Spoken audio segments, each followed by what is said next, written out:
A tutto campo c'è tutto, tu tutto l'anno e fai. Buonasera, benvenuti ad A Tutto Campo, è il momento dei risultati. Partiremo come sempre dalla Serie C con la nostra Emily. E una notizia, il Sì. Pordenone sta vincendo al momento per 2-0 sul Bassano. E quindi benvenuti, siamo pronti a leggere i risultati, a darvi le notizie di questa giornata di campionato. In Serie D ci scusiamo subito, ma per scusarmi ho chiamato Emily, c'è qualche grafica che ha dei problemi. Esatto. Quando la grafica non c'è, vedete lei. Inquadrerete me. Esatto, quindi siamo a posto. In Serie D, rapidamente, una notizia, terza sconfitta del Mantova, dimostrazione che è un disastro l'inizio di campionato della Big, mentre brutta giornata per le nostre, con il Cernis Muzzane che perde 2-0 e sconfitto anche il Tamai 1-0 in casa dall'Adriese. Al momento Cernis Muzzane 4 punti, nono posto in classifica, il Tamai resta fermo a 3. Ma comunque Massimo, il mister del Cerlis Muzzane, Lugnan, si è detto soddisfatto dei suoi ragazzi per l'ottima prestazione che hanno giocato. Eh sì, è un buon inizio di campionato, come vedete dalla classifica. Andiamo con l'eccellenza, Chions Torviscosa 3-2, Cordenons Ronchi, male l'esordio in casa del Cordenons, sconfitto dal Ronchi 2-1, Cras Gemonese 0-0, Lignano Virtuscorno 3-1, Lumignaco Tricesimo 3-0, Manzanese Brian 2-0, Oltre Pasiano 2-0, San Luigi Fontana Fredda 1-1. Da segnalare comunque Massimo 3 reti annullate nella partita Cras Gemonese che finisce 0-0. Questa è la classifica. Lumignaco, Chions, Oltre e Lignano sono a punteggio pieno. Chi è fermo? Ne parleremo dopo, soprattutto il Torviscosa a 0, Tricesimo Virtuscorno e Union Pasiano. Passiamo alla promozione Girone A, di cui purtroppo non abbiamo la grafica. Abbiamo Fiume Veneto Bannia Corva 1-0, un pareggio tra Comunale Gonars e Torre, il Flaibano batte San Quirino per ben 7-0, Pratafalchi Santa Maria 1-0, il Casarsa vince in trasferta con il Porcia per 1-0, San Vitese Pramisdomini pareggio 1-1, la Spal vince in casa con il Sesto Bagnarola e un altro pareggio per il Vivai Rauscedo con il Camino. 2-0 della Spal che vedremo. La classifica dice che il Flaibano è a 6 punti con il Prata, un Flaibano che è partito davvero con la marcia della grande. Domani sicuramente parleremo ampiamente dei 7 gol del Flaibano a 0 punti, Santa Maria, Sesto Bagnarola e San Quirino. Andiamo in promozione Girone B, Fulgor Aurora 1-1, Juventina Vesna 1-0, Primori Tarcentina 5-0, Gradisca batte Procervignano ieri in anticipo 2-0, Proroman Sistiana 3-2, Tolmezzo Vannatisone 3-1, Trieste Pro Gorizia 2-2, il Costalunga ieri ha vinto il derby con lo Zaule 2-0 a 6 punti. Il Super Primore ma anche il Tolmezzo che è partito molto bene, poi seguono Gradisca, Gorizia, Juventina e Aurora. Ne parleremo ampiamente durante tutto campo della promozione Girone B.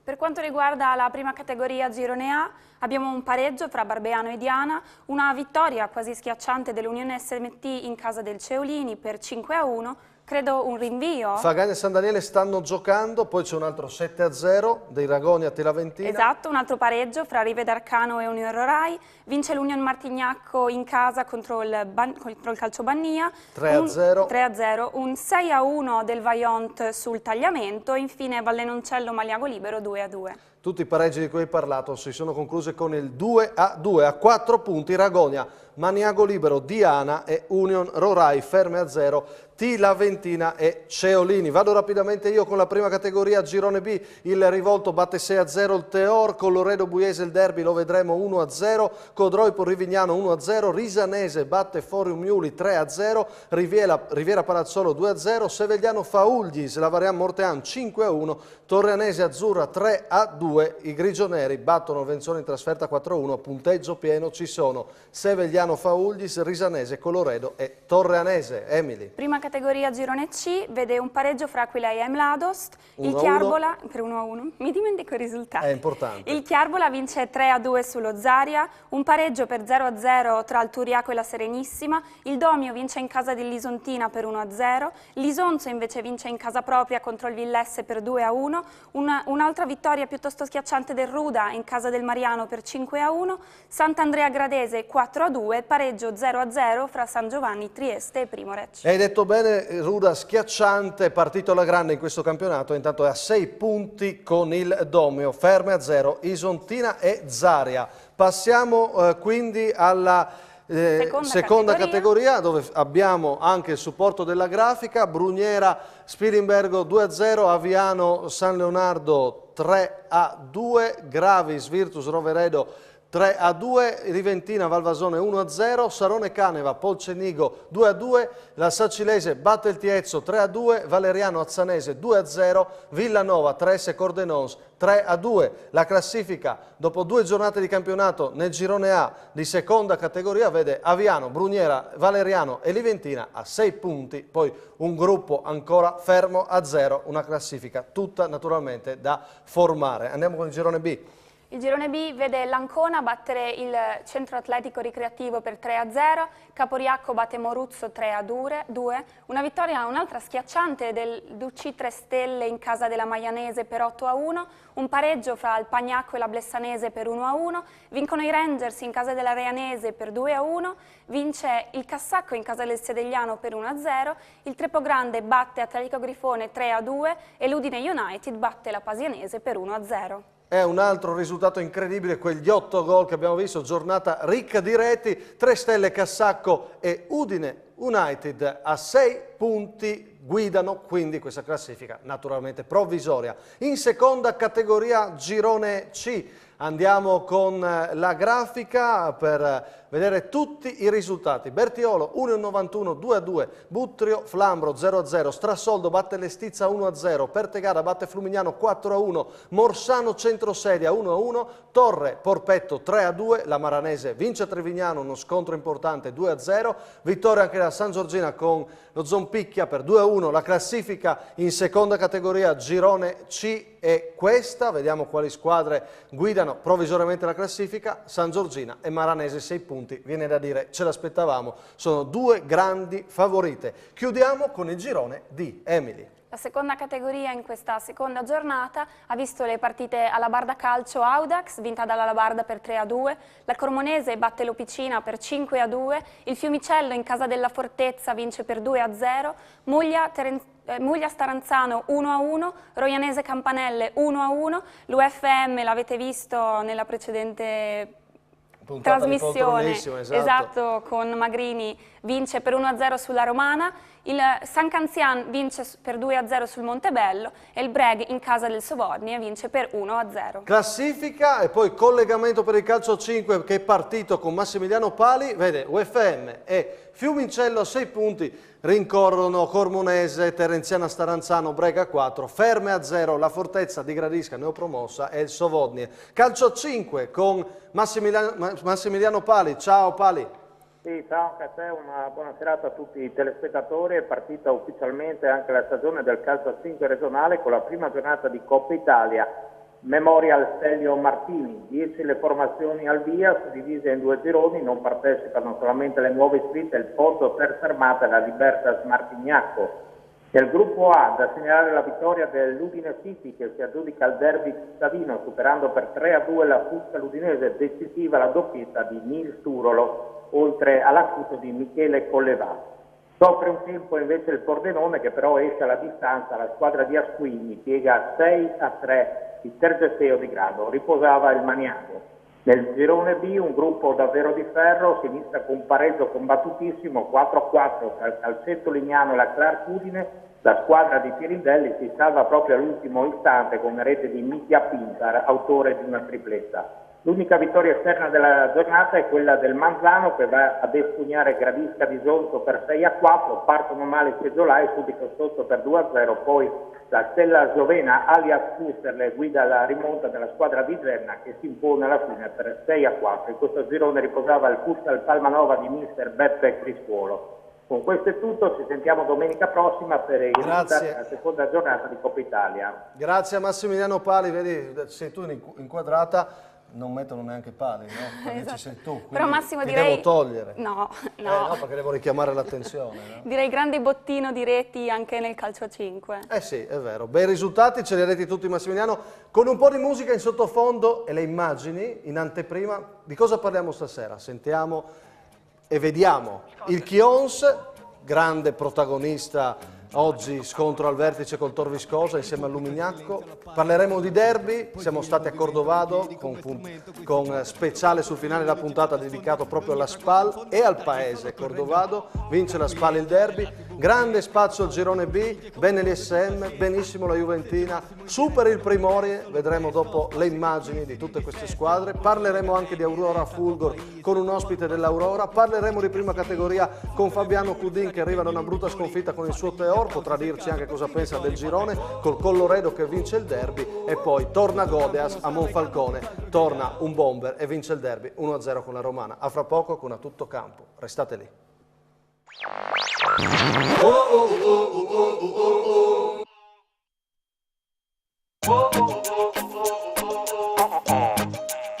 Ascolta.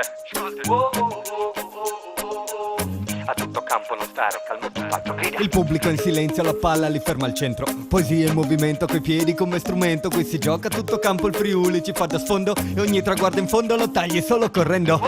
Da qui è già la TV.net che par fa lo TV smiglie come un gol me tutta al siet.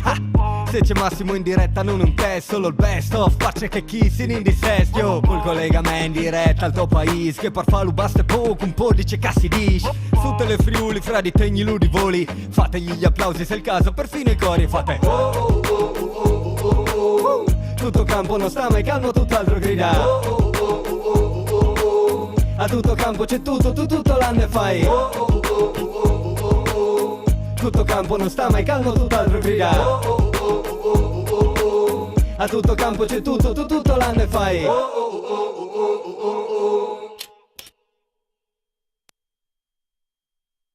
Poi ho visto che ci tenevano tutti a questa finale, a questa Coppa Italia, poi averla vinta è una soddisfazione incredibile. Nel 2015 vinse proprio in questo stadio la sua prima e unica Coppa Italia, proprio con mister Angelo Cupini alla guida. Anche da parte dell'S di Lignano le sentite condoglianze alla famiglia e a tutti quanti quelli che c'erano vicini. E ora lettura delle formazioni. Il ricordo di A Tutto Campo di Angelo Cupini, una nostra intervista alla fine di quella partita in Coppa Italia vinta dalla Virtus Corno contro il Chions, e oggi il destino voleva che la Virtus tornasse proprio a giocare a Lignano. Il presidente Scudeler insieme alla Virtus naturalmente ha omaggiato Angelo Cupini che in settimana è mancato, battuto da un male incurabile, e lo ricordiamo così con il sorriso e con quella coppa che vinse il mister della Virtus, uno dei mister sicuramente apprezzati del calcio regionale. Benvenuti da Tutto Campo, ciao Emily, ben ritrovata. Ciao Massimo, ma presentiamo subito anche i nostri ospiti. Vai. Partiamo con il nostro allenatore trattino opinionista Agostino Flaborea, benvenuto. Grazie. Ciao mister. Ciao.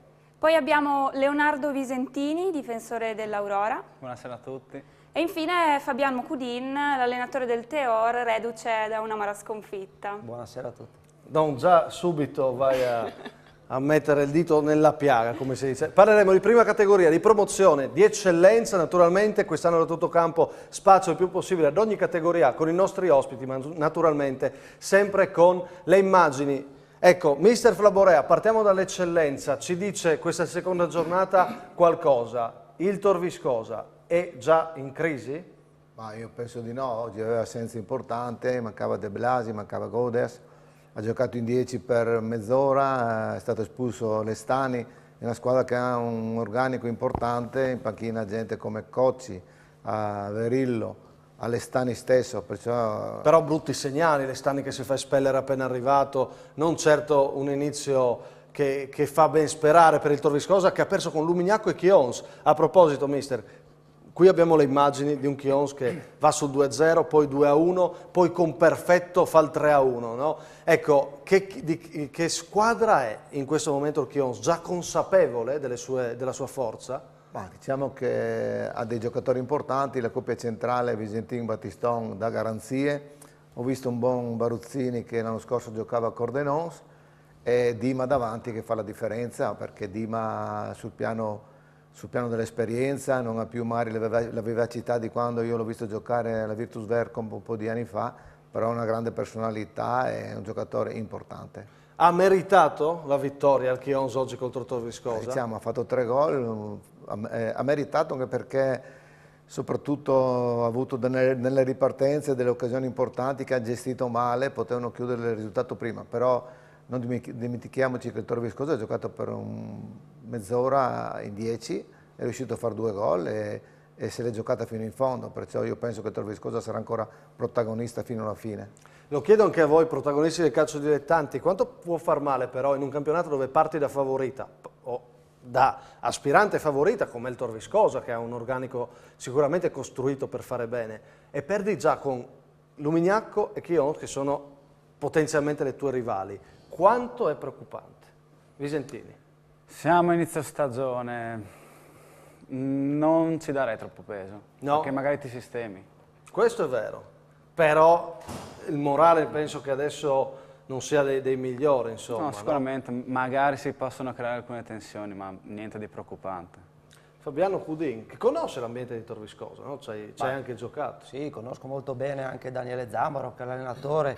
Conoscendo lui e conoscendo il metodo di lavoro, che è uno che fa lavorare abbastanza, secondo il mio punto di vista, sono probabilmente in questo momento ancora in fase di preparazione, quindi è chiaro, perdere 2 partite brucia sempre. È il tipo delle 2 partite, prendendo 6 gol, Fabiano. È un brutto segnale. Probabilmente dovrà ancora sistemare qualcosina Daniele, ma sono convinto che il Torviscosa uscirà alla distanza e probabilmente quei 6 punti li recupererà. Ma scusa Massimo, non è anche lo scorso anno che il Torviscosa era partito male e poi era riuscito a agguantare la seconda posizione? Sì, poi ha fatto la rimonta, è arrivato al secondo posto, però ci sono delle differenze tra l'anno scorso e quest'anno. Mister Fraborea, come dobbiamo leggere questa partenza? Da allenatore come la leggerebbe? 6 gol presi, 0 punti. Ma io dico che la paura è sempre il comportamento della società, perché come diceva Cudin, Daniele io l'ho avuto 3 anni a San Vito come giocatore in Serie D, caratterialmente uno che non molla mai, un coriaceo, un lavoratore, lì dipende sempre dalla società. Se la società dà tranquillità, dà garanzie di continuità, il problema non c'è, perciò il problema è più della società che del gruppo. Lumignacco vince 3-0, segnale importante, arriva Della Bianca, altro acquisto, fa subito gol, ha spostato gli equilibri con questo acquisto, ulteriormente il Lumignacco adesso è la prima assoluta favorita? Diciamo che Della Bianca è un acquisto mirato, è uno che ti garantisce i suoi 15 gol a campionato. E non è poco. E non sono pochi, perché lui li ha sempre fatti anche in Serie D, addirittura ne ha fatti di più. È un acquisto importante, è una squadra importante e lì ritorno al solito discorso che è importante la società, perché anche gli anni scorsi c'era un grosso gruppo, però poi ci sono state magari delle incompressioni, delle tensioni che hanno portato a annullare quello di positivo fatto. Se la società trova tranquillità con la squadra che hanno, potranno essere protagonisti fino in fondo. Guardiamo la classifica dell'eccellenza, sono solo 2 giornate e ovviamente è poco, però quei 6 punti di Chions, Lumignacco sono già un segnale, credo, ma poi gli altri 2 che sono 6, oltre Lignano, dicono che sono punti importanti per chi vuole salvarsi. Cosa ne pensa Fabiano?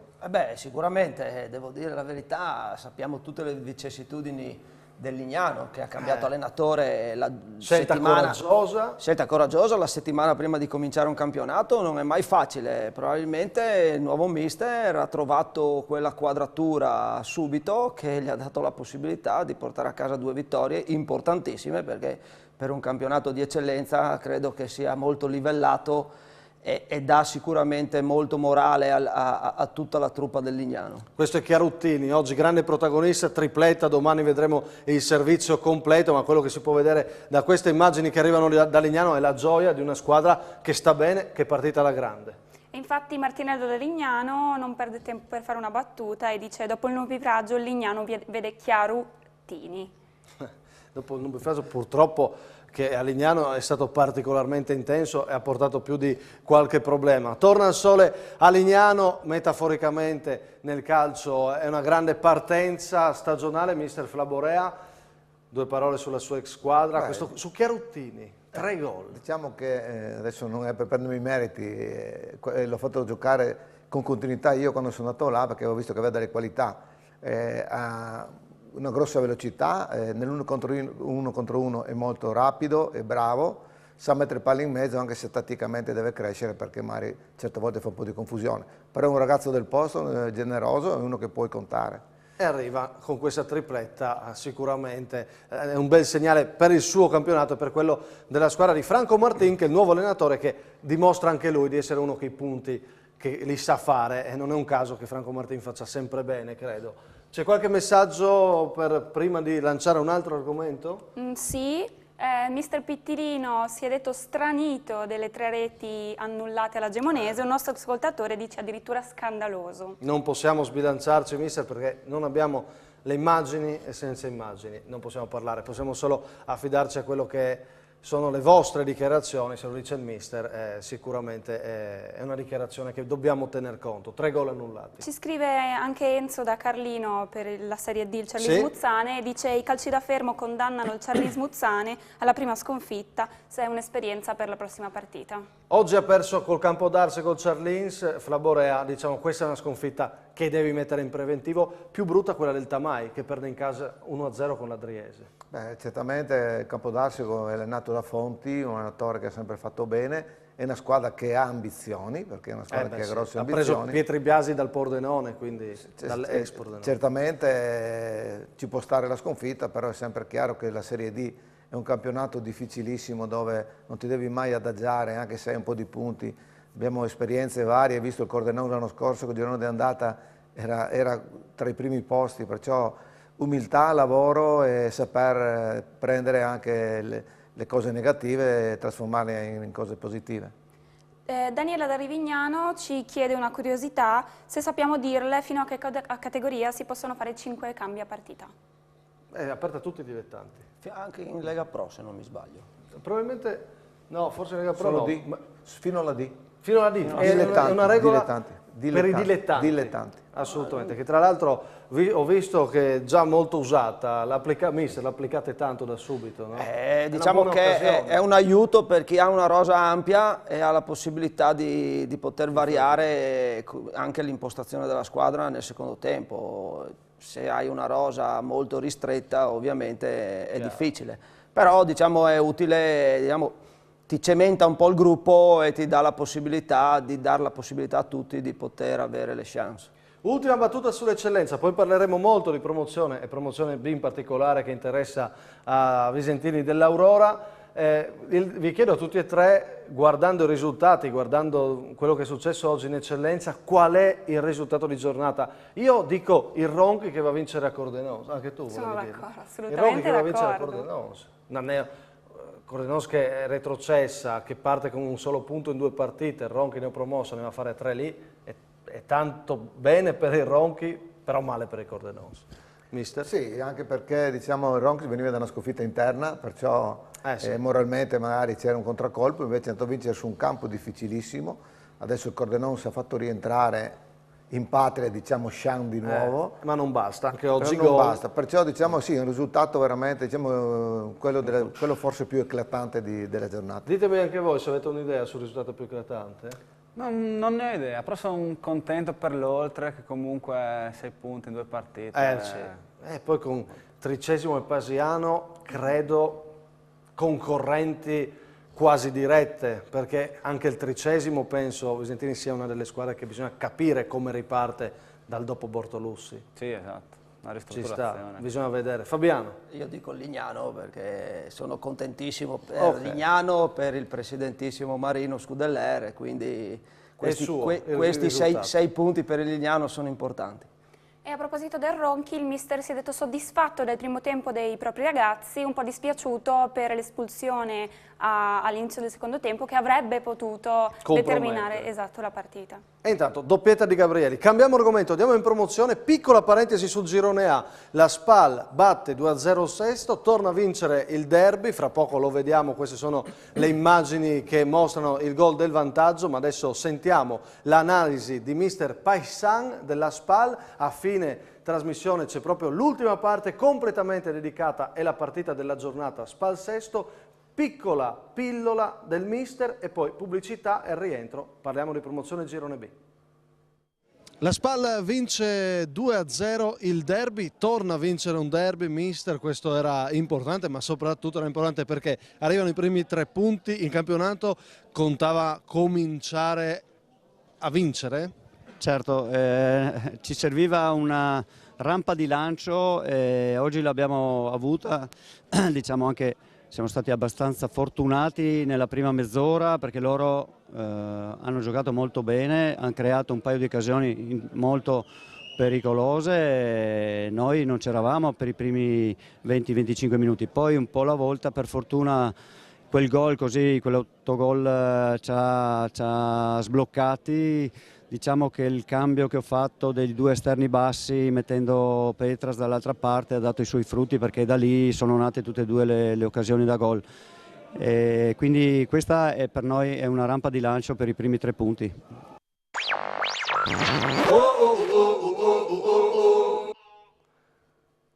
Hai visto? Nello stacchetto c'era un signore che faceva 5 nel nostro archivio per dirci che sono 5. Per correggere. Esatto, è arrivato un messaggio che ci corregge. C'è scritto Manuel e dice anche in Serie C si possono fare 5 cambi, ma devono essere effettuati in 3 sospensioni della partita per squadra. Perfetto, chiarito anche questo. Parliamo di promozione girone B. Aurora Fulgor 1-1, dovremmo avere già le immagini. Aurora che va in vantaggio con una delle vostre certezze, possiamo dire così, Puddu è una delle vostre certezze. Sicuramente. Sì, però viene pareggiata. Leonardo Visentini è difensore centrale, passato importante, ormai è dall'Aurora da quanti anni? 4 anni. 4 anni.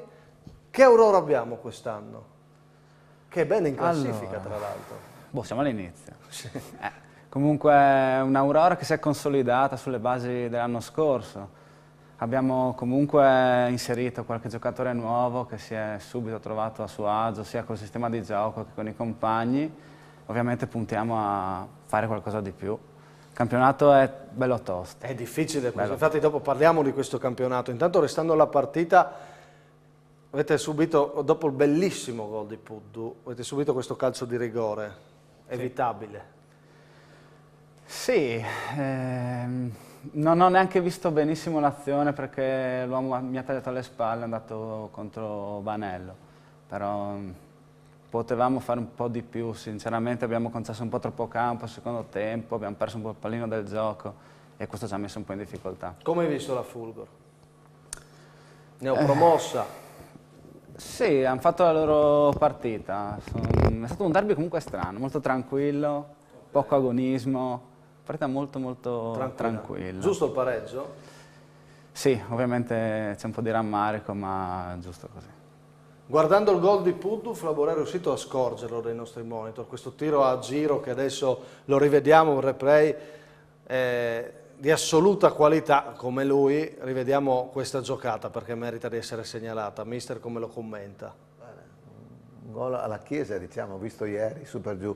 Però mi ricordo che l'anno scorso in alcuni filmati che ho visto ha fatto ancora qualche gol interessante. Beh, lui ha queste giocate. Queste giocate che oltre che i gol magari sono anche spettacolari, è stato bravo. Sa essere anche un leader come giocatore o è il classico talento che però si spegne, si accende? Di la verità però, anche se ti ascolta. Dico la verità. No, sicuramente ha un suo peso all'interno dello spogliatoio. Ci sono quelle 4-5 persone che comunque determinano l'andamento del gruppo. E lui è una di queste.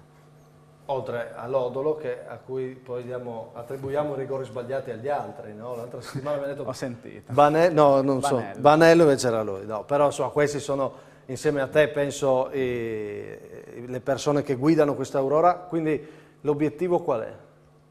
La salvezza. La salvezza, quest'anno. Per adesso. Adesso parliamo però di promozione Girone B. Sei pronta? La conosci la promozione Girone B? Guarda che quest'anno è quella di destra. Sì, ma quest'anno la seguiremo attentamente perché promette di essere un grande campionato. Partiamo, dopo aver parlato di Aurora Fulgor 1-1, rivediamo cosa è successo ieri, Juventina-Vesna, perché era già uno scontro molto importante tra due squadre dal grande nome. Vince la Juventina, vediamo. Una Juventina rinnovata che Nicola Sepulcri, la sua certezza è un Vesna, quello di Corona, che deve ancora ingranare, e infatti si vedrà in campo. La Juventina parte da subito, forte è il numero 6 Kerpan a salvare un gol che sembrava fatto di Dornik dopo l'uscita di Zucca. Attacca spesso la Juventina a fermare la squadra di Sepulcri, sono solo i fuorigioco, addirittura 7 quelli fischiati nel primo tempo. Schema su punizione molto bello, la conclusione di Dornik finisce fuori di un soffio, poi palla sul secondo palo, la conclusione di Dragosalevic trova solo l'esterno della rete, poi è Zucca attento a fermare un bel calcio di punizione di Dornik. Nella ripresa sbloccherà la partita la squadra di casa con Dragosalevic, ancora lui decisivo nel 2-2 di Gradisca e mette il timbro anche sulla vittoria col Vesna dopo il bellissimo lavoro dell'argentino Zamora, e Dragosalevic a siglare il gol vittoria. Non può arrivarci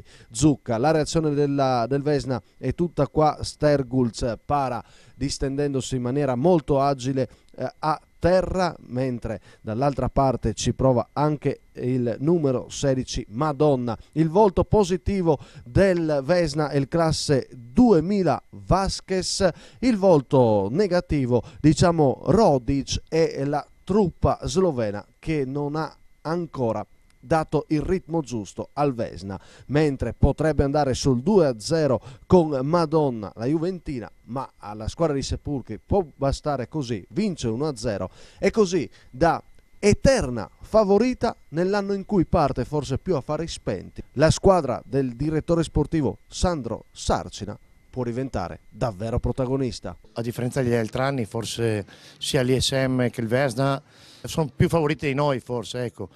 Però noi stiamo lottando e abbiamo fatto 4 buoni punti e vuol dire che ci siamo anche noi, ecco.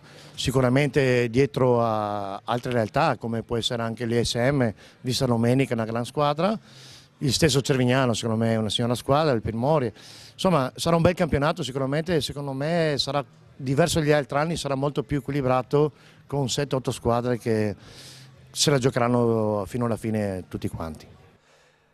Visentini, è vero che è partita un po' più a fari spenti la Juventina rispetto alle passate stagioni? Sì, secondo me sì, almeno per quello che ho percepito io. C'è da dire che ci sono tante squadre che sono partite forti, anche con nomi, acquisti eccellenti, quindi forse è passata un po' in secondo piano la Juventina. E dove è posizionata allora? Come il direttore sportivo dice, ci siamo anche noi, giustamente. Dove la vedi? Sicuramente uno delle contendenti al titolo.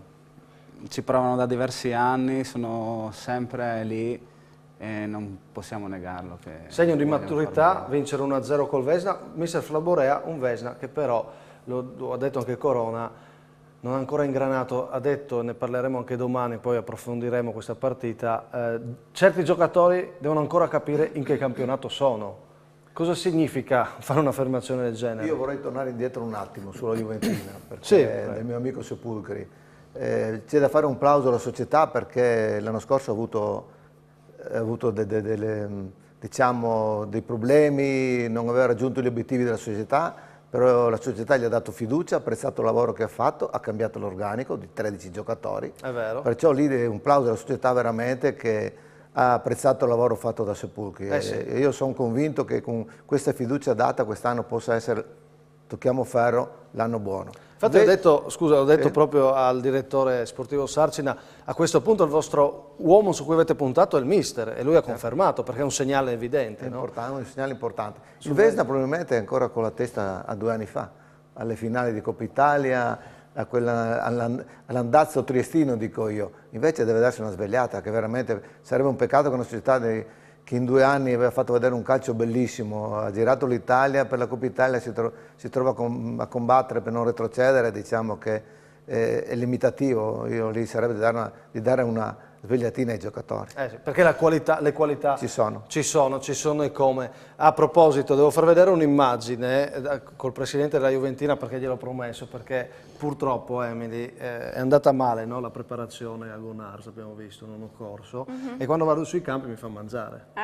Ma io devo accettare. Male in peggio. Ma io devo accettare, no? Infatti ho l'immagine, se la fa vedere la regia, eccomi qua, mi ha offerto prima con la plescavizza, mi ha detto di stamattina, ieri era sabato, freschissima. Dov'è che hai detto che eri?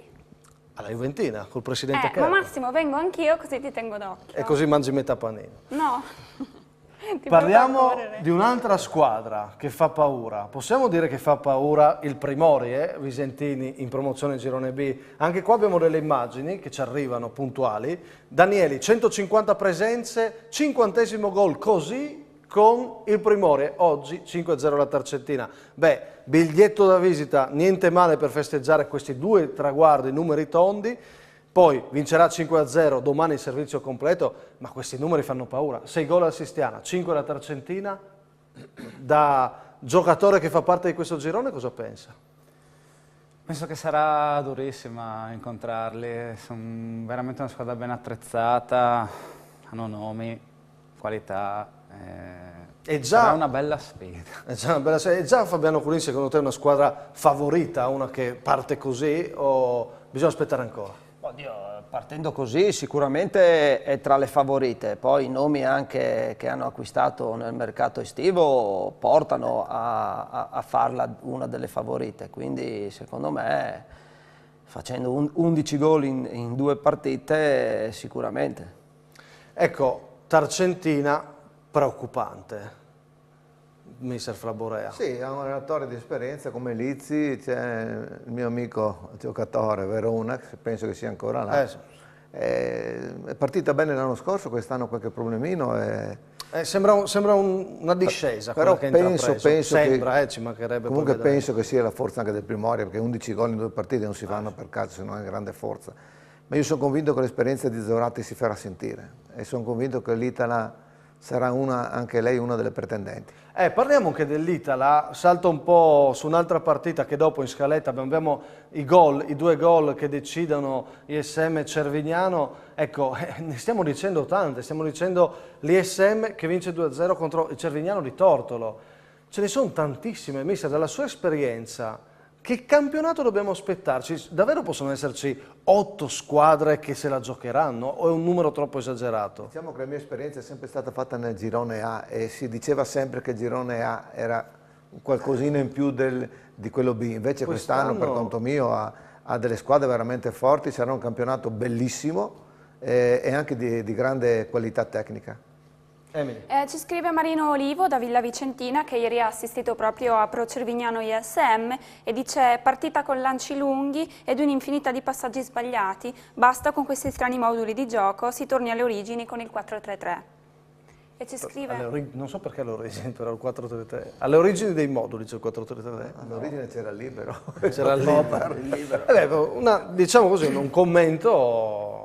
Sì, come dove ci sta, c'è certo. Un giudizio sul gioco che non è piaciuto.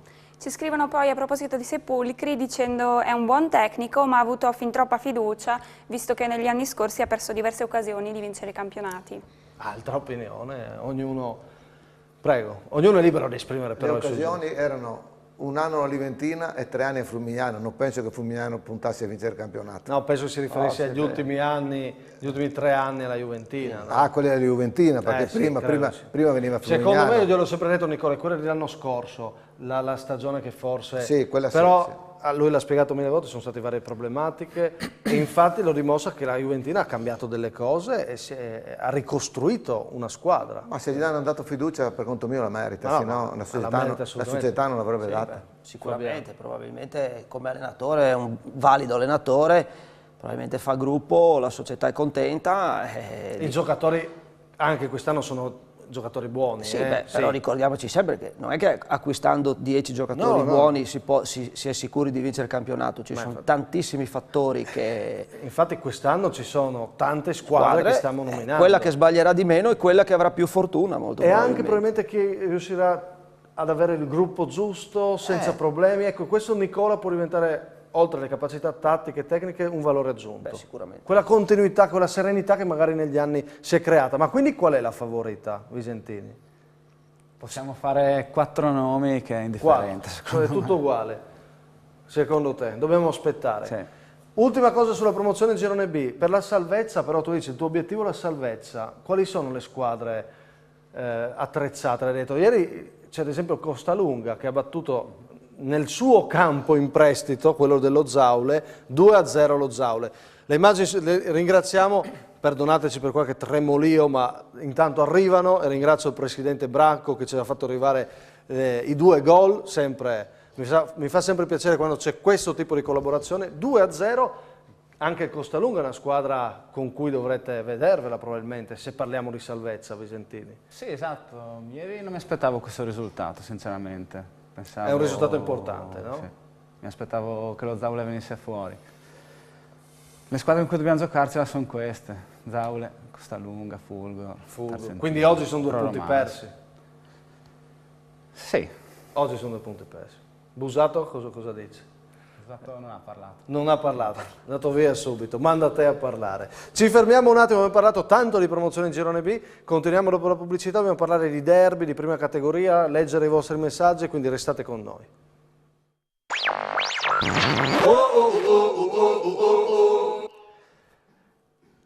A tutto campo continua, abbiamo parlato di eccellenza, abbiamo parlato di promozione Girone B, torneremo a parlare di Girone A con l'ampio spazio dedicato alla partita della giornata, Spal Sesto Bagnarola, un derby, ma adesso dobbiamo parlare anche di prima, quest'anno come detto la domenica già spazio a più categorie per raccontare, oltre che con i risultati anche con i commenti dei protagonisti, quello che è successo. Domani 19:45 vi aspetto con Stefano De Agostini per rivedere tutte le gare e analizzarle. Partiamo tocca a te adesso, è arrivato il tuo momento. Fabiano Cudin, cos'è successo al tuo Teor contro il Rivolto ieri?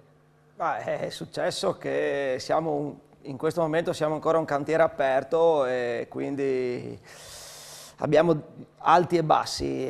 2 settimane fa ne abbiamo presi 6 dalla Risanese in Coppa, domenica scorsa abbiamo fatto una buona prestazione con la Forum Iuli e abbiamo portato fuori una buona vittoria. Sabato pensavo di continuare su questa falsariga, invece siamo ricaduti in errori banalissimi che ultimamente ci stanno un po' complicando il lavoro. Sì, dobbiamo recuperare qualche giocatore che, sapendo benissimo che con il lavoro estivo, essendo vicini a Lignano ovviamente, fanno la stagione, ma non è una scusa. Ce la dobbiamo fare, piano piano, lavorando, dobbiamo uscire e dobbiamo cercare di trovare una quadratura che ci possa portare a fare qualche risultato continuo. Un Teor che è ripartito per provare a tornare nei quartieri alti? O... No, è un Teor che sa che deve essere umile. L'anno scorso ci siamo salvati all'ultima partita, al play-out contro la San Giorgina, e da lì dobbiamo ripartire. Non abbiamo nessuna velleità di alta classifica. L'obiettivo è quello di cercare di fare un campionato tranquillo, di metà classifica, cercando di valorizzare un po' i ragazzi giovani che abbiamo portato nel nostro gruppo, perché sai benissimo che a Teor ci sono molti quarantenni e siamo fieri anche di averli, per cui stiamo integrando questi ragazzi giovani con questi ragazzi con un po' più di esperienza. C'è anche da dire un ciclo che è durato a lungo, ora ha fatto grandi cose, bisogna anche far ripartire, sì, no, questo ciclo. Ci vuole un po' di tempo per amalgamare questi ragazzi, ma ci sono tutte le premesse, l'ambiente è buono, la società è fantastica e quindi abbiamo tutte le possibilità per poter dire la nostra sicuramente.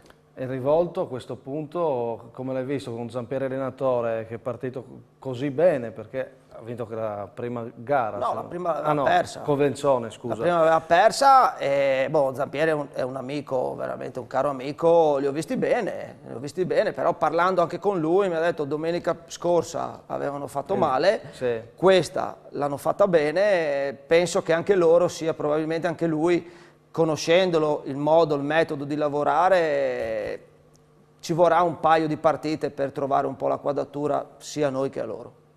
Questo è il risultato che fa male naturalmente per il peso che ha avuto, non prendere 6 gol naturalmente.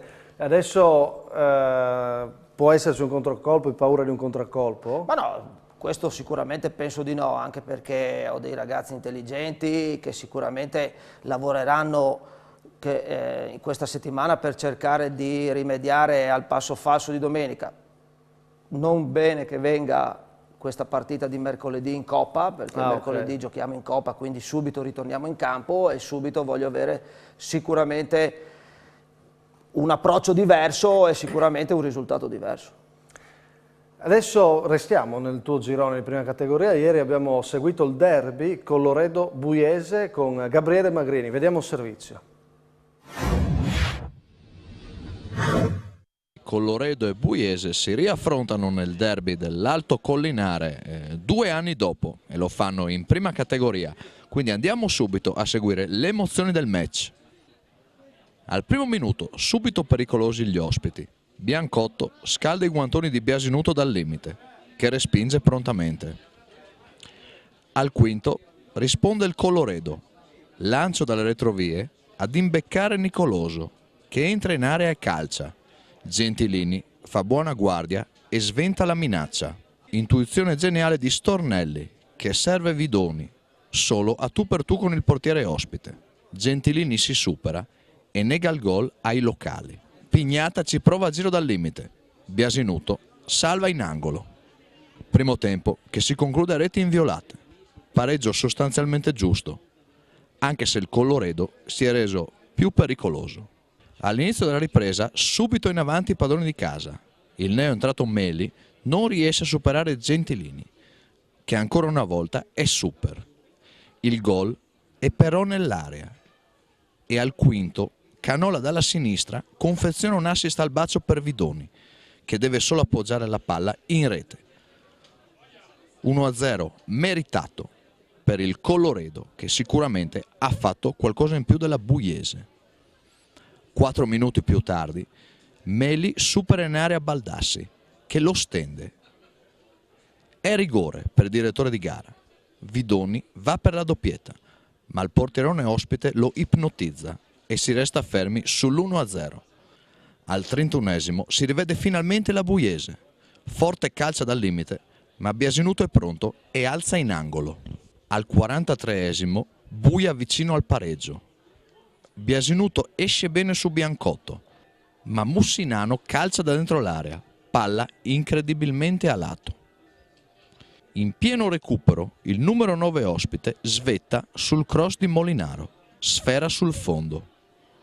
Allo scadere, batti e ribatti in area ospitante, ma il direttore di gara fischia un fallo in attacco. Continuo pressing della Buiese fino al 48esimo, quando l'arbitro decide per la fine delle ostilità. È il Colloredo a vincere il derby contro la Buiese, un 1-0 meritato, nonostante gli ospiti abbiano cercato fino all'ultimo di agguantare il pareggio. È stata la partita dei portieri, Fabiano, in questo caso? Sicuramente, guardando le immagini hanno fatto degli ottimi interventi. Biasinuto lo conosciamo, è un ottimo portiere. I portieri sono fondamentali, secondo il mio punto di vista in queste categorie è un buon 50% il portiere. Dà sicurezza al reparto e quindi un ottimo portiere può portare molti punti a una squadra. Mi dici in questo girone, per chiudere un po' l'analisi, i risultati di oggi dicono un po' di cose forse, è presto, però intanto la Risanese 3-0. Sicuramente la Risanese, il Sevegliano Faulli, secondo il mio punto di vista è forse la squadra più attrezzata per fare il salto di categoria. Il Sevegliano Faulli? Sì, penso proprio di sì. Anche più della Risanese che da un po' di anni che ci prova? Ma la Risanese ha cambiato allenatore, quest'anno è andato Barbana che è un ottimo allenatore. Che ha sempre centrato gli obiettivi. Sì, ha sempre centrato gli obiettivi. È partita male con l'errore della squalifica. La squalifica non sono ricordati della squalifica, hanno perso tavolino. Sì, però questo non pesa perché diciamo, sul campo avevano vinto. Risanese, Sevelian Faullis sono due sicuramente che si giocheranno il campionato. Codroipo Rivignano, ultima cosa, 1-0. Un commento su questo risultato? Beh, Codroipo, ecco, ci siamo dimenticati del Codroipo che avendo fatto anche l'acquisto di Cervesato, che penso sia stato col mister, era Lignano, è un ottimo giocatore, quindi si è rafforzata ancora di più. E aggiungerei anche il Codroipo, se la giocano, dopo sai benissimo che in ogni campionato c'è sempre una sorpresa, c'è sempre qualcuno che nessuno pronosticava e esce magari un po' alla distanza, un po' perché magari la rosa sicuramente è valida, un po' anche per la fortuna che serve in queste cose per fare quel saltino e quel passetto in più. Emily. Non ricordo Massimo cosa avessimo letto prima nei risultati, ma da casa ci segnalano, e ringraziamo tutte le vostre segnalazioni, che proprio nel girone A della prima categoria Rive d'Arcano e Union Rorai è finito 2-2. Perfetto. Seconda categoria, sempre con Gabriele Magrini, ieri il derby di Colloredo, oggi quello di Monfalcone. Monfalcone Romana 1-0, decide il gol di Godeas che arriva e dal dischetto sigla la rete della vittoria dell'UFM. Vediamo solo il momento del rigore, con l'audio. 48 sul cronometro, parte Dennis Godeas, il tiro e la rete, spiazzato nell'occasione tranchina, 1-0 UFM, è andato lui in gol, il numero 9 tanto atteso, dal dischetto, non sbaglia, quindi padrone di casa in vantaggio, finisce di fatto la prima frazione di gioco, UFM 1, Romana 0, decide fino a questo momento Dennis Godeas su calcio di rigore. Mister Flaborea, alla fine Godeas ha trovato UFM e Lumignaco hanno trovato l'accordo e si è accasato a Monfalcone e subito sigla il gol della vittoria. Non ci sono parole, una scelta di cuore, è bello soprattutto che abbia scelto una società dove lui conosce, è un simbolo soprattutto anche per la città di Monfalcone. Io penso che sia stato un acquisto al di là del valore tecnico azzeccato come immagine, come tutto, veramente un personaggio anche da ammirare visto che ha scelto di scendere in categoria inferiore. Sì, è una bella storia ancora, lui che vuole chiudere a Monfalcone questi ultimi anni, è giusto dire, domani vedremo la sintesi completa, vedremo anche la rubrica con Gabriele Magrini naturalmente che ci racconterà anche il post del derby che è sicuramente colorito, però a questo punto ha di nuovo, quando è arrivato in eccellenza Godeas ha praticamente cambiato il campionato, non in eccellenza 3 anni fa, diciamo adesso in seconda, chiuso ogni discorso perché è arrivato lui? Ma no, io penso, penso che sia talmente una persona seria che non sottovaluta la categoria, perché in quel caso lì passano gli anni, però l'esperienza è importante, però un poco la testa ci deve essere sempre, se no rischi anche di far figuracce. Io sono convinto che lui sarà un giocatore determinante. Tra lui e il portiere penso che abbiano gli equilibri sicuramente in questa della categoria. Formano la squadra praticamente. È un giocatore che ha fatto il professionista fino a ieri, quindi di conseguenza anche oggi è professionista perché è uno che si tiene e si allena sicuramente al 100%.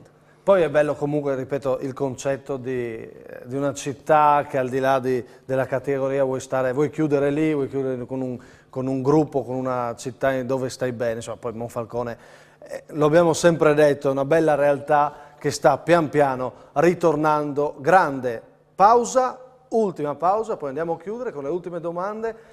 Per lanciare l'ultima partita che è in promozione Girone A Spal Sesto, piccola analisi sulla promozione, poi le ultime curiosità da tutti i campionati con Mister Flaborea per l'eccellenza, la Promo B con Visentini, la prima categoria ne abbiamo parlato con Fabiano Cudinga, fra poco.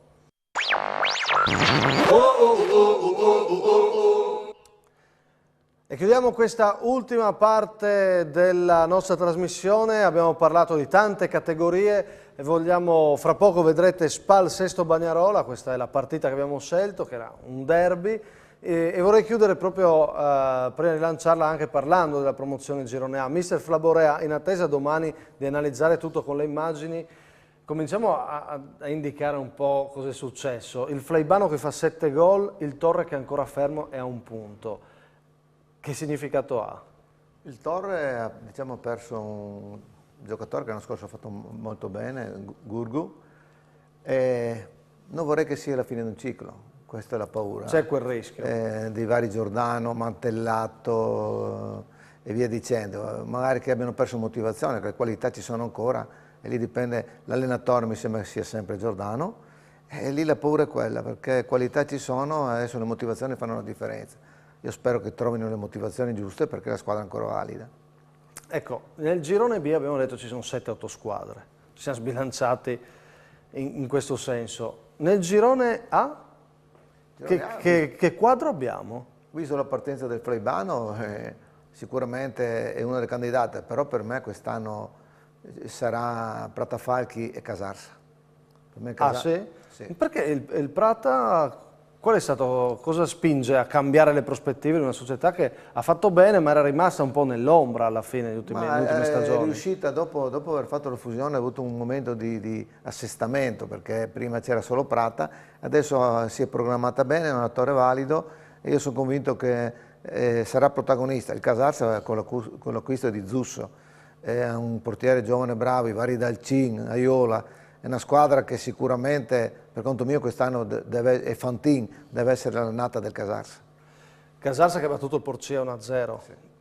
Sì. Non dico che è uno scontro diretto, però insomma non è mai facile vincere la Porcia da Pieve. No, assolutamente. Il Porcia sta facendo sempre bene con Titta, non so, sarà 10 anni che è lì, perciò l'ambiente ce l'ha in mano. Riesce ogni anno sempre a cambiare un po' l'organico per motivare l'ambiente. Non è facile mai vincere a Porcia. Comunque per me, mi ripeto, il Casarsa è la squadra da battere. Ultima cosa, fra poco vediamo Spal Sesto Bagnarola, Spal che vince 2-0, l'anno scorso la curiosità è che aveva perso 2 derby e per 6 punti il Sesto si è salvato e la Spal ha fatto il play out. Sono punti salvezza questi? Ma il Cordovado si è diciamo, ringiovanito davanti, ha perso i vari Francescutto, Bertuzzo, perciò ha inserito dei giovani nella fase offensiva che magari possono essere inizialmente un po' così una sorpresa. Il Sesto Bagnarola ha perso giocatori importanti come Cava, Roman del Prete e via dicendo, ha dei problemi. Però io l'ho visto, attenzione, c'ha 2 giocatori, Fontanello, Fagotto, dopo vedrà le immagini, mister. Sicuramente, però so che parlavo con l'allenatore Favero, che lo conosco bene, diceva che il gruppo ha qualche problema, può darsi che con il tempo riesca a sistemare le cose. Gli manca un uomo importante in zona gol al Sesto Bagnarola, dopo ne parleremo. Brutta notizia? È finita da pochi minuti Bassano-Pordenone, il Pordenone si è fatto rimontare, la partita finisce 2-2. Peccato, stava dando un gran segnale, però ci sta anche di pareggiare col Bassano. Un risultato importante. Un risultato comunque, nonostante la rimonta? Non importa, un risultato importantissimo. Per il Pordenone, insomma, che comunque continua a far punti, certo, continua a trovare continuità. Voglio chiudere con voi, insomma, siete i nostri ospiti, approfittiamo anche per raccontare le società. Tu Visentini, sei da 4 anni che giochi con l'Aurora, perché sei lì e che realtà è che hai trovato? Allora, intanto è la squadra di casa, perché anche io sono del paese, come i vari Puddu, Lodolo, eccetera. Ma una realtà familiare quasi, è un gruppo di amici ai quali si aggiungono altre persone ogni anno, perché si creano dei legami molto forti. E non è un legame solo tra giocatori, ma anche con l'allenatore, lo staff e con la dirigenza. Alla fine è una società quasi a chilometro zero. Sì, questa è una bella realtà. La realtà Aurora. Ultima cosa, abbiamo detto che è un campionato difficile. In questo senso voi avete fatto sia il girone A che il girone B negli ultimi anni. Sarà ancora più complicato, se l'obiettivo è la salvezza, raggiungerla con tranquillità in un campionato così come quello che si sta annunciando al girone B? Io sono... o è diviso? Ce ne sono 7-8, ma ce ne sono anche 2-3 in grave difficoltà. Io parlo per noi, io sono fiducioso. Tu sei fiducioso, quindi perfetto. Con il nostro sistema di gioco, la nostra serenità possiamo fare cose buone. Ci sono un paio di squadre magari che potrebbero, ce ne sono tante forti, c'è qualcuno che è rimasta indietro. Io prima dicevo Tarcentina in crisi, ho la sensazione di una Tarcentina in un percorso in discesa rispetto a quando era salita, poi magari glielo auguro a mister Lizzi verrò smentito. C'è una curiosità sul girone B, il tolmeggio. Vedremo mister Flaborea, chissà, magari il tolmeggio è già pronto perché se ne parla poco, ma intanto 2-2 ha vinto. Io penso che sia una squadra che ha carattere, ha voglia di ritornare nella categoria che gli compete. Io mi ricordo che quando ero a Casarsa lui faceva il campionato di promozione, è sempre stata una delle protagoniste. Penso che sarà una delle sorprese, sicuramente. Emily. L'Aurora deve essere proprio una squadra unita perché il capitano è atteso al chiosco dai suoi compagni. Non sono capitano comunque. Ok, non è capitano ma è atteso al chiosco. Bene. Ci andrai adesso? Rientri subito al chiosco? Vediamo. Non ha tanta voglia. No, perché sicuramente ci saranno prese in giro. Ah, ok. Fabiano Cudin non si è atteso al chiosco. Avete fatto comunque chiosco ieri nonostante il brutto risultato? Teor lo conosci, quindi sicuramente abbiamo fatto sicuramente chiosco fino non tardissimo, perché dopo una bastonata del genere vogliamo basso e cerchiamo di ripartire nel miglior modo possibile. Un ambiente che conosci benissimo, lo conoscevi già, sei entrato in corsa, diciamo che possiamo fare il tuo nome, al di là del fatto di essere allenatore insieme a Lunardelli e Varone, e su questo gira il Teor?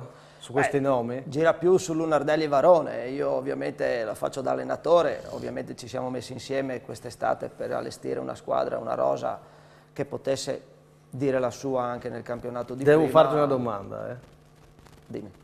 Mi provo a immaginare. Se n'è andato un altro che era fondamentale per il Teor, per Paolo Ponte, ci dispiace tanto, che è andato a Pertegada. Sì, è andato a Pertegada, ci è dispiaciuto tanto, lui mi ha dato una grossa mano nelle ultime partite, devo dire la verità, lui, Tony. Dispiaciuto o un po' arrabbiato che se n'è andato? Ma più che altro dispiaciuto, arrabbiato perché conoscendo la persona e sapendo che all'interno dello spogliatoio era uno che ci dava una grossa mano, sono anche rimasto un attimino un po' arrabbiato, però sai, la vita va avanti, lo ringrazio e sicuramente gli faccio un grosso in bocca al lupo per la nuova avventura. Sono partiti molto bene con 2 ottime vittorie, una ottima vittoria perché non hanno giocato domenica scorsa per l'impraticabilità del campo. E quindi la strada va avanti e cercheremo di poter sopperire anche alla sua assenza nel miglior modo, certamente non prendendo 6 gol come... Certo, beh, insomma, avete modo di rifarvi, grazie tanto che sei stato nostro ospite a parlare dopo questo risultato che sicuramente non fa piacere raccontare, ma insomma siamo tra dilettanti e l'obiettivo è parlare come stiamo facendo, questa è la nostra idea di A Tutto Campo la domenica, parlare di più società possibili e far conoscere le realtà, come Teor di Fabiano Cudin, obiettivo salvezza, ha detto? Beh, sicuramente. Sicuramente. Partiamo con l'obiettivo salvezza e quando avremo raggiunto i 40 punti allora potremo guardarci oltre. Leonardo Visentini, obiettivo salvezza dell'Aurora. Abbiamo detto. Agostino Flaborea, è troppo presto per parlare di obiettivi in eccellenza, tu sarai a raccontarci tanti campionati. Dopo 2 giornate abbiamo aperto chiedendoci se il Tor Viscosa è in crisi, abbiamo parlato delle 4 squadre che sono a punteggio pieno, però visto che siamo all'inizio bisogna fare i pronostici. La tua principale favorita e poi chiudiamo. Te lo devo chiedere, la prima puntata che viene poi ci vedremo tanto, ma lo devi dire all'inizio. Visto l'organico, se ha una certa tranquillità il Lumignacco. Ok. E ne parleremo ovviamente domani 19:45 con tutte le immagini. Chiuderei con una domanda che ci fanno da casa, abbiamo detto che parliamo di tutte le squadre. Massimo, tu dici cosa ne pensi del Bannia? Bannia, penso sempre bene del Bannia io, quindi ambiente bello e non potrà che divertirsi, ecco, perché noi parliamo qua di risultati, obiettivi, ma c'è un obiettivo generale nel calcio dilettante, divertirsi, e ci sono realtà come Bannia ma anche altre che sanno farlo. Ho un omaggio, Emily se ne va, ma torna. Fabiano Cudin, Leonardo Visentini, dovete avvicinarvi alla nostra posizione, prego, perché questo è l'omaggio di un nostro partner Sport Cube, che questo è un gel che potete prendere 5 minuti prima di iniziare la gara e le prestazioni sono assicurate fino a fine partita. Fino a fine stagione, anche fine partita. Massimo, lo provo mercoledì e vediamo il risultato e dopo in caso ne compriamo... Scusa Massimo, la prestazione di cosa? prestazioni sportive in partita saranno assicurate. Una anche a me, sì, no? No, do solo un prodotto importante che... Lo porto ai ragazzi, mercoledì lo proviamo e poi vediamo il risultato e ti faccio sapere. Beh, Camino ha pareggiato, questo abbiamo dato a Pagnucco, Gianmarco Cortiula, è stato preso dal Risanese 3-0, quindi funziona benissimo, ma a parte tutto è un prodotto che noi, grazie al nostro partner, consegniamo ai nostri ospiti e, come detto, permette di aiutare le prestazioni fino a fine gara. Quindi grazie Fabiano Codì, grazie a voi Vicentini. Mi raccomando, dagli magari anche un po' all'odolo per i rigori. Sei per i rigori di servire. Ok. Grazie davvero, grazie Emily, grazie Agostino Flaborea. Grazie. Dopo la pubblicità chiudiamo con Spal Sesto, la partita scelta questa settimana. Ciao!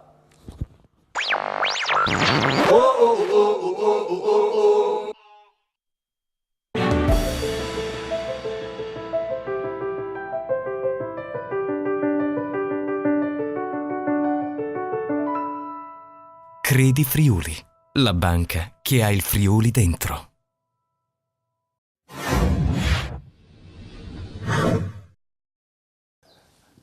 La partita di Credi Friuli quest'oggi è un derby e Spal Cordovado Sesto Bagnarola. Prima di andare al campo a visionare questo derby con la Spal che deve riprendersi dopo il 2-0 col Camino, facciamo un bel giro in questo paese e partiamo introducendo questa sfida che vi racconteremo nella nostra rubrica su Telefriuli con il presidente Orazio Vernier e con l'assessore allo sport Paolo Vernier. Partiamo dal presidente che ci racconta un po' la sua Spal, come sta, che progetti ha. La nostra Spal, non la mia Spal, sta bene, molto bene. Abbiamo tanti ragazzi nuovi, abbiamo il mister Paisan pescato dagli juniores l'anno scorso e quest'anno deve dimostrare anche lui, come tutti i giocatori, di dare risultati. Siamo ottimisti veramente al massimo, i ragazzi ci sono, tanti ragazzi nuovi, dirigenti, sono entrati nuovi dirigenti quest'anno nella rosa, veramente dirigenti in gamba, piacere lavorare con loro, piacere come presidente, gente in gamba, una bella rosa di giocatori e la novità è quella del settore giovanile che quest'anno, non l'anno scorso ma quest'anno abbiamo implementato con tutta la parte esordienti pre-pulcini e pulcini, circa 80 ragazzini. Bei numeri. Bene. E oltre che ai nostri giocatori della juniores regionali e anche la prima squadra che è ben nutrita. Ecco, parliamo della prima squadra, il derby è sentito a Cordovado? È sentito alla grande e vogliamo vincerlo, vogliamo veramente vincere perché l'anno scorso purtroppo l'hanno vinto il sesto Bagnarola. Quest'anno vogliamo contraccambiare il favore, insomma. Infatti avete ripreso Bortolussi che l'anno scorso fece il gol decisivo qui a Cordovado. Assessore allo sport, che cosa rappresenta la Spal per Cordovado?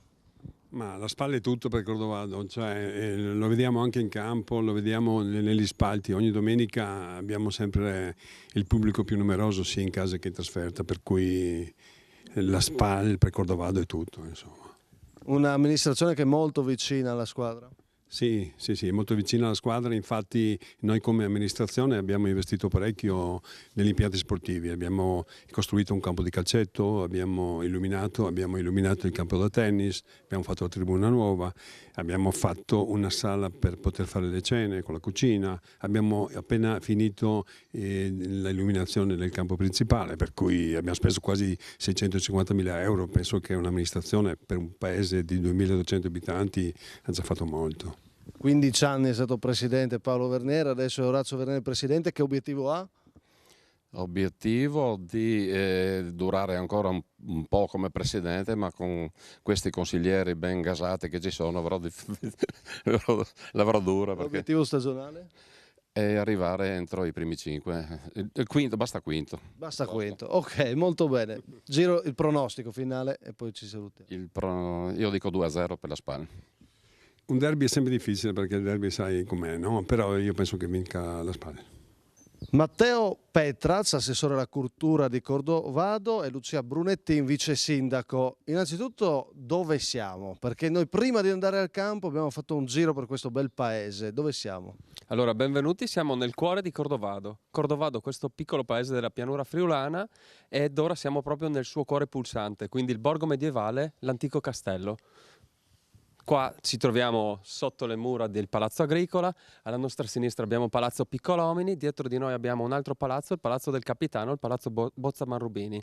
Quindi vi invitiamo a venire a visitare Cordovado, perché giusto questa parte qui, che è la parte centrale, è uno splendore, ma poi abbiamo anche altri punti che sono veramente notevoli da visitare. Tra l'altro a ottobre ci sarà l'iniziativa regionale Castelli Aperti, proprio qua un castello di quelli che aprirà e si farà vedere per le sue bellezze. Un paese questo che, cioè, uno quando pensa alla partita di calcio va al campo, è finita lì. Però prima si può vedere qualcosa, tante cose. Certo, allora invitiamo tutte le persone a guardare la partita, tifare per la SPAL Cordovado e dopodiché venire a bere qualcosa a Cordovado. Quindi una visita che può essere culturale, quindi il borgo medievale, può essere spirituale se vogliamo visitare le varie chiese che ci sono a Cordovado, oppure anche se vogliamo la biblioteca, perché abbiamo una biblioteca che è antica, dipinta e con oltre 37.000 volumi.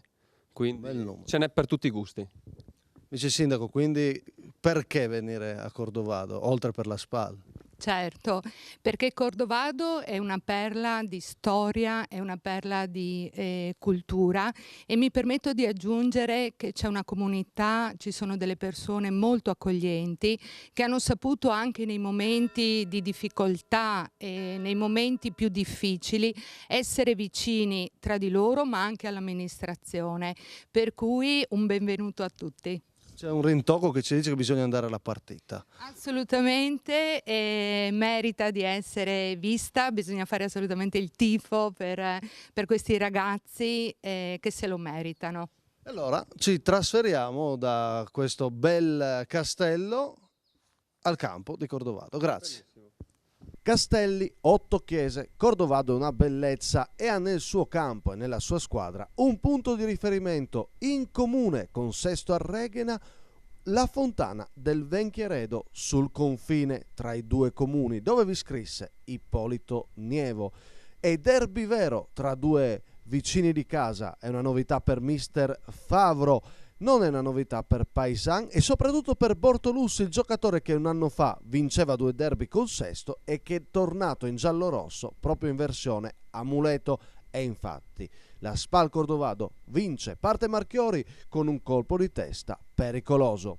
Fontanello impegna Marzio che si tuffa e respinge. Attenzione a queste azioni in verticale del Sesto. Michelon piazza Fontanello, poi però sul pallone il capitano ci arriva col passo troppo lungo.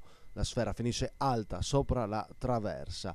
L'affondo della SPAL con Battel in qualche modo.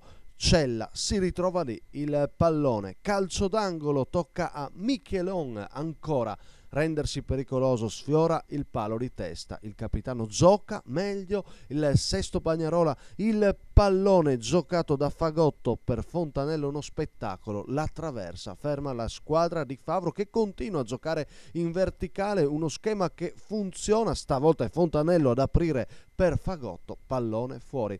E allora gioca, come detto, il Sesto, ma risponde la SPAL con le ripartenze, pallone alto di Infanti, ma attenzione a questa azione sulla sinistra, Petras mette al centro e arriva con Mattiuzzo, l'autogol clamoroso, esulta Petras con Marchiori, non resta che disperarsi al difensore incredulo, purtroppo l'incolpevole Cella, ma sul finale di tempo, nel giro di un minuto, la SPAL fa sua la partita a fondo di Marchiori, Cella para, ma poi Battel sigla il gol del 2-0 che fa malissimo soprattutto al morale di un Sesto che sì, ha giocato bene, ma la SPAL con grande cinismo riesce a trovare addirittura il doppio vantaggio. Si sorride anche con il vicepresidente della Federcalcio regionale Canzian, la SPAL sorriderà anche nella ripresa, perché riuscirà a tenere il 2-0, subito una conclusione pericolosa del Sesto, poi la risposta di Dimitrio per la SPAL, ma come detto